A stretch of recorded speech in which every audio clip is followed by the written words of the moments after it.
So we're back with another update. If you remember last time we was having issues with the weapon where it wasn't going into the animations correctly. I've actually fixed that bug now. What was happening is when we were doing the asynchronous loading, the information for like the weapon, there was basically like a weapon check.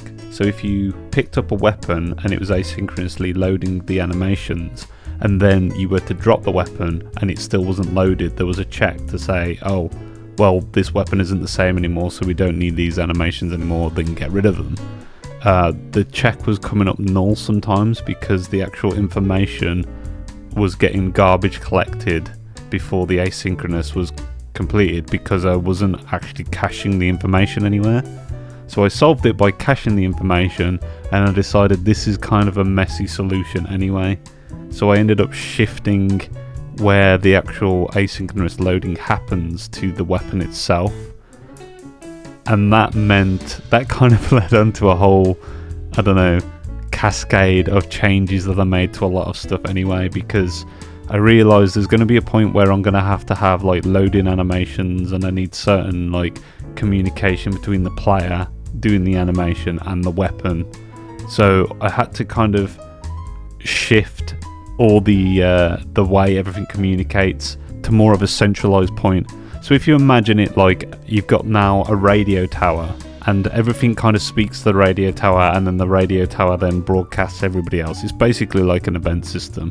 So I've got like this subsystem, which is kind of like a singleton. It's like something that exists out in the ether that everything speaks to, and then that speaks back down. I've kind of moved my input system over there. I've moved the animation montage system over there. There's like a few interactions between like the interact system and the kind of system that handles pickups. That also has a bit of a connection there as well. So what happens when we pick up a weapon now is it kind of registers a bunch of events, which is like this thing that's out in the ether, and that allows like a connection between the input system and the weapon. So when we're aiming now, you'll see that I've got like a red line and a little square that shows where I'm aiming. So we've got some third person aiming set up. So this isn't as simple as just drawing a line from the gun to like straight in front. What it's actually doing is it's drawing two lines. First we've got one that comes out from the actual screen toward the little white square you can see on the center, right? And then the other line is then drawn from the gun barrel. So the input system has to see what weapon we're holding and get the information from the weapon of where the aim point is on the weapon, which is obviously the end of the barrel. And I don't want to have everything referencing each other and kind of coupling to do it, so I've basically got the event system. So like the event handler, the pickup handler, you pick up the weapon, it goes, okay, register all the events now. It goes, looks into ether, registers all the events, and kind of binds itself to certain functions, so that when the input system goes, oh, okay, they're holding a right click at the moment, it will check to see if there's actually like something bound to that, and then it'll go, oh, okay, now we'll do the aim, right? So if I drop the weapon and I hold aim, nothing's happening. And then if I pick up the weapon, now aiming is actually bound to it. So that's what all that kind of refactoring has allowed me to do, is kind of just make that a lot better. So you've got the orange square there, that's where the line is coming from the camera directly forward. And then we've got another line that is drawn from the gun barrel to that point, and then we actually have a hit point further along where we're hitting a wall. So this is kind of to allow us to kind of track where the projectile's actually going to land. And you'll see that when we've got like a long distance and we do this, the gun will kind of switch positions. So what it's kind of allowing us to do is aim at a wall or aim in the distance, depending. And you'll imagine like situations where you want to peek around a corner. I mean, it's not going to work because of like, yeah, okay. So you imagine situations where you want to peek around the corner, like you're going to have to kind of step out further. At the moment, the gun kind of pokes into walls. There'll be a solution to that where when we're in a certain like range, that it will lift the gun up so it stops you from aiming. So speaking of that, when we're aiming, there's also a bit of a dead zone. So you'll also notice that the character turns. So I've actually got a whole kind of aim offset system. So obviously you can look up and down, but now if it's over to this side, it will also do an offset to the left and right as well. And there's obviously animations that are associated with that. But there's also a bit of a dead zone. So if we like stood here, aiming, and then we move forward, eventually it will like stop looking, because there's a certain point where the gun can't turn back enough. If you don't have this dead zone, what will happen is if there's something behind the character but close to the screen that you're actually aiming on, the bullet will actually move backwards and hit the target even though you're aiming forward. So you have to have this dead zone there, so then it goes, so this is like the limit. There is a bit of a, yeah, this will happen, this is a bit of a bug. That's because of like, I need to change the dead zone a little bit. I need to make it a little bit further, because it kind of gets a bit confused when it gets to a certain point. If you see, like at certain angles, it gets a little confused. I've had it before where you can kind of get into a position like this, and if you've got hit collision on your character, you can actually shoot your character and kill them. Like the bullet will bounce back at the character. What we also have from this now is we can shoot projectiles. So this is a slow projectile at the moment, just to demonstrate. What this is set up at the moment is no matter if I'm aiming or not, I can shoot. Which obviously is a bit stupid at the moment, because if I'm looking this way and I'm shooting, it's kind of it's a bit weird. But the point is, like, if I'm moving this way and I'm shooting from the hip, I want the character to like turn and shoot, but I've not set that up yet. If you imagine, like, they'll be kind of leaning back, holding the gun with one hand and shooting, so you can kind of shoot from a hip, but you'll have like more deviation on the weapon. These projectiles move quite slow at the moment, and I've been working on the projectile system as well, kind of putting that together today. So these basically have a lifetime value, so you shoot them and they'll have like a lifetime, they'll last for so long. It might be set really high at the moment, it might be 100 seconds, but they'll keep going, and then when that time runs out, they'll disappear. And then if they hit a surface, you'll notice that they stay in place for a minute and then they disappear. So there's also like a terminate time. The terminate time can be set to 0, and as soon as they hit something, they'll disappear. But I've got it set to like 3 seconds or something at the moment. So the point is, so it will hit into something and stay there. As time goes on and I kind of expand the system, when it hits an enemy, it could stick to them.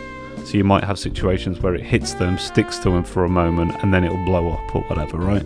So what happens is, when these disappear, they enter a pool. The reason you do that is you kind of reserve memory for your projectiles, and then it stops you having to like create and destroy projectiles over and over and over, which can like cause gaps in memory.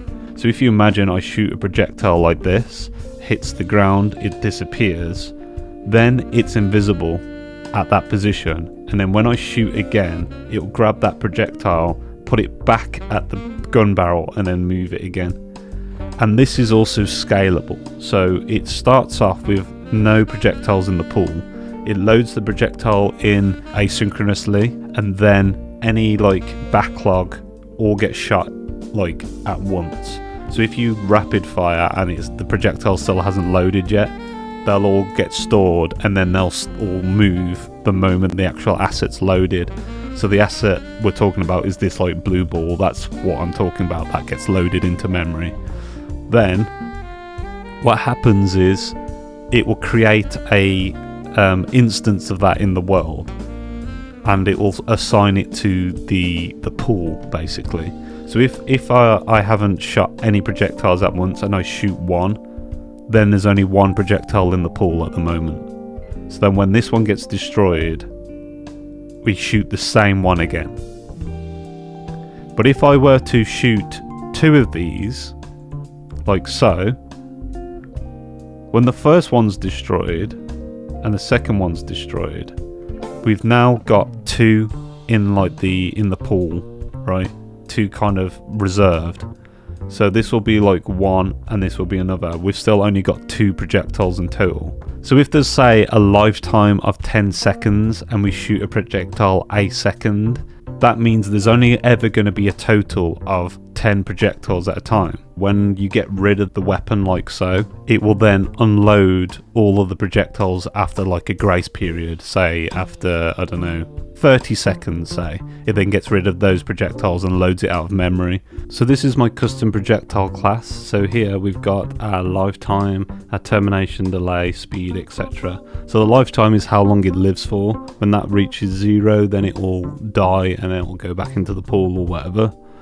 And then the termination delay is when it's dying, how long does it take to disappear, like after its lifetime is ended. So if it were to make collision with something and it's supposed to die in that instance, then that delay will also trigger then. So this one at the moment is set to 5 for the delay and then 2 seconds for the termination delay. So I've shot 2 here and you'll see it'll get to a point and then it'll stop and then they'll disappear. So if we set this to 100 and we keep that at 2, then we've got our speed, that's how quick it moves, and then we got our gravity, so I can set this to 1, and if we set this to like something like 1,000, as you can see, it's got a lot of gravity and it'll just drop down. So if we reduce that gravity scale, the amount that it drops down will be a lot less. I'll leave the gravity at 0.1. So I have this blast radius thing. This isn't set up yet, but what I have set up is can bounce. This is how many times it can bounce before it'll get destroyed. So if we just put this at 1 for now, and I'm going to put the speed down so we can kind of see a little bit better. Let's put it at 200. So you'll see now these will actually bounce, and then on the second bounce it will die. So you can kind of spam this out like this. And they'll all bounce, and they'll all bounce quite uniformly. So if I were to do it, say, all in the same position, you'll see that it just follows the same trajectory. And then they'll all just die. So what we've got next is the bounce angle. I've actually reduced the gravity so we can kind of show this one off a little bit better. So this one, when we shoot, it will bounce at that angle, but when we shoot it at a more steeper angle, eventually it will stick to the ground like that. So if I shoot like this, you'll see that after like a certain point they'll bounce. So if I put the bounce angle all the way up, we're going to put the bounces to 3, and then what we're going to do is we've got this here, so this is the speed scale. So if this is at 0.5, this is how much of the like speed is inherited. So if I put this up again to 400, I'm going to bring the gravity up a little bit.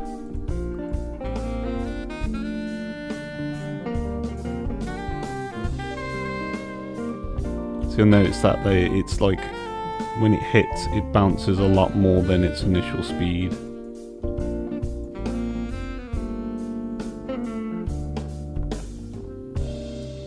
Until it eventually stops. And then I've got like a lot of options here. So we've got like a random range. So this takes this scale value and then it adds a bit of randomness to it. So I can put 0.1 in here. So it will go from 0.4 to 0.6 as like a randomization. So if we just shoot into the same place now, you'll see that there's kind of a bit of randomness on like the up and down amount. And they're kind of all a bit random now rather than like in a uniform line. So you notice I've got this directional deviation type here. So we've got fixed and random. So fixed is a fixed amount. So when it bounces, there is a horizontal or vertical rotation that will occur. So if I were to put this at -25, so when we shoot, it will bounce off at that right angle, right? So that's going to happen regardless of what angle we're looking. It's always going to bounce off at that right angle. Right, so then we've also got random. So what random does is we've got left, right, up and down. So we can kind of determine where the rotation is going to happen. So if we put like, say, if we could put this even. So if it was 25 and 25, we've got like now a random range between -25 and 25. So then when we shoot, you'll start to see that the deviation's just like random now. It'll spray out in many different directions. So this is with it applied to the up and down as well. So it'll just go in all kinds of directions, some going really high, some not going so high. In a realistic scenario, this is probably going to be more 2000. It's going to be a lot higher, and then this will probably be more 0.1, and then we'll have like a random deviation on the left and right, like a very small angle, maybe like 2 degrees, only a tiny amount when it bounces. And then we'll also have here, we'll have a 0.75 on the how much bounciness it's got, and then a range of maybe like 0.5. So you've got a bit of randomness in there, and then a max bounce angle at maybe 80, and this will bounce 4 times before it's destroyed. So I've still got a lot of little extra stuff that I'm going to have to add to this. So I'm going to have things like speed over lifetime, and like if it's going to inherit gravity when it bounces, and all this kind of stuff. Like, will the gravity increase when it bounces? Because at the moment there's a lot of like little things that could be added to the projectile system to allow for a lot more customization, so I can kind of create projectiles quickly on the fly. I might have it so I might put like animation curves in there, so like they start slow and then get really, like the speed like increases over time. The other thing is these projectiles don't draw on paint surface at the moment. You'll see that I can still paint the surface, but that's actually the old system doing that. The actual projectile itself, if it bounces off, it doesn't like paint or anything. I need to move the paint system over to C++, so that then the projectile system can easily communicate with it a little bit better. And so if you like the video, leave a comment and leave a like.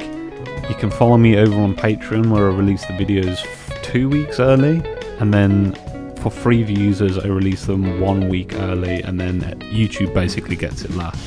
So make sure to go over and follow me there. I'll probably put a link in the description. And if you want to do none of that, would you kindly bugger off?